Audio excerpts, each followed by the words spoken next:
Do you finally feel like this 49ers team is in a place where he's going to take that final step? I think we will. I think the team hungry. I'm happy that we got everybody back. I think we stay healthy and get into the playoffs. I think we'll get over that hump this year. CMC out for at least 4 games, put on IR while you were travelling over. How much do you enjoy watching him run? And actually, from a 49ers perspective, considering everything Shanahan does, saving him and keeping him healthy might be the best thing, I think. I think. While I respect McCaffrey so much. He's a great player. He come to work every day. Like I said, like Coach Shanahan and John Lynch, they know what type of team we have. We don't want to risk getting McCaffrey hurt for the season because we know that him on the field is a special player. So once he get healthy and we rolling, that just bring more power to us. So I think we'll be fine. And yet, you get that Jordan Mason performance last week, right. which seemingly was out of nowhere. You must have enjoyed being in the stadium and watching a bit of downhill running from that young man. Yeah, especially a kid, underdog kid, undrafted kid, worked his behind off since he been there. Me being there in training camp, I thought he had a great training camp and he got an opportunity, he took advantage of it. Amazing story coming out this week that Jordan Mason spent pre-training camp training with Fred Warner, training with the linebackers, building up his strength that way. And like they said, they made him earn their respect, they made him work for it. But to hear that a guy on the fringes of 53 is coming in and doing something like that. No, I'm happy for him, man. Like I say, undrafted kid who, had to make the team. Every year he was there and he got the opportunity and they're paying off for him, man. You could tell that he's a hard worker. And last week shows. It's got to be fun to watch him run. Yeah, tough kid. What about actually on that point of Warner and that off training? Like, from your perspective, people watch that performance against the Jets last week and are talking about he's a Hall of Fame guy, comparing him to the greats of the game at linebacker.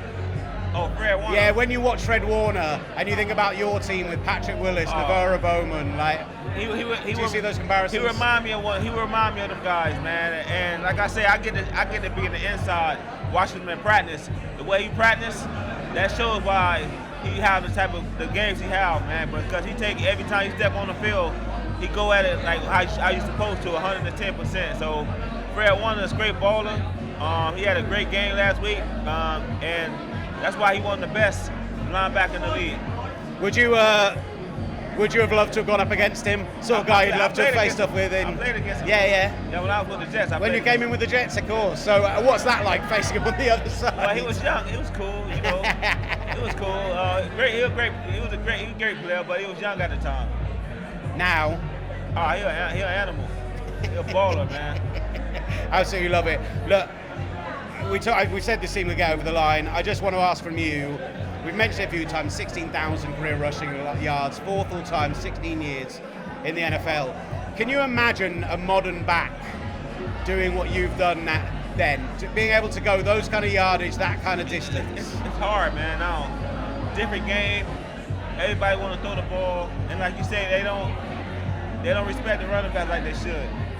So I think it'll be hard. But it's in the league right now. It's a bunch of great young running backs now, man. You got Saquon Barkley, you got McCaffrey, you got Derrick Henry, Joe Benson. A lot of great. My boy from Green Bay, who was from the Raiders. Sorry, I'm really struggling to hear you. Say again. my boy from who in Green Bay now. Oh yeah. So Josh Jacobs. Josh Jacobs. Yeah. And the list goes on, man. So I think it's just a different game now. They don't like to throw the ball now, man. So I think it might be hard. Derrick Henry terrifies me. I saw him on Radio Row this year, and look, Frank, you're a big guy, you clearly are a back, but he is built like a defensive end. You meet him in person and it's that's not a running back. That's a guy who should be getting after the quarterback. Right, big guy, man. But he had a great career. So I like Derrick Henry a lot. I'm terrified of the Ravens being the team that go deep in the playoffs. Final thing I want to ask about is, just for you personally, How excited are you to now see your son in the league with the Bills? How cool has that been for you to work with him, watch him learn, watch him grow? Mean a lot, man. Let me know I did a great job with him. Best feeling I had when I, was at the last preseason game, and he got an opportunity to be in the game and touch the ball. How he was in college, and he showed that he belongs in this league. And I told him just keep working, man, and that happened for him. I told him everything God's plan, God timing, and it was a great feeling.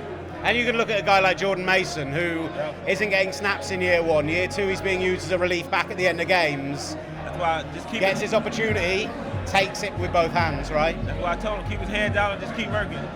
Always God timing. Can't never rush it. Well, look, Frank, we really appreciate you coming out and having a chat to us. I never asked you, how was Ellen Road yesterday? How was going to Leeds? It was great, man. I had a great experience, great time at the game. I wish we would have got the win, but I still had fun there. I like the we. I wish we had got the win. Are you a Leeds fan now?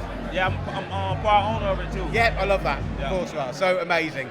Really appreciate your time, man. Thank you so much, and have a great one. All right. I've got to put this on now because otherwise it's ridiculous. Let's go, man.